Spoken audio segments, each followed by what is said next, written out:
Kristić. Aleksandar Kristić, 19. minut.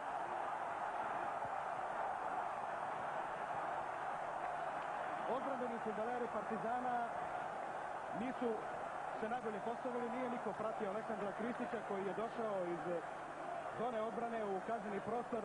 Odlično je Njeguš izveo korner, pogodio u glavu visokog štopera Crvene zvezde Aleksandra Kristića i savladan je Ivica Kralj. Pogledajte još jednom, gol linije izbacio loptu. I gol, Isailović.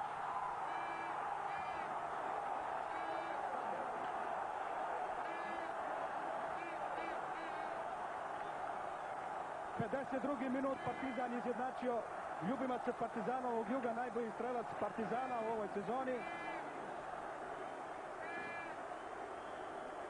Dragan Isailović izjednačio je rezultat na 1:1. Opet korner, opet prekid kao i kod dvojstva Crvene zvezde. Pogledajte, Jevrić nije stigao na vreme da...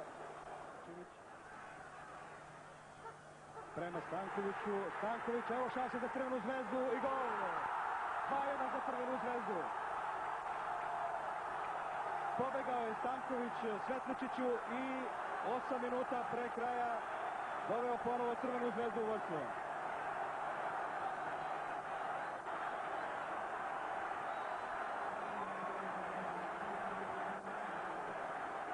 Pravi podvig Dejana Stankovića, pogledajte kako je izmakao Svetličiću i onda majstorski savladao Ivicu Kralja.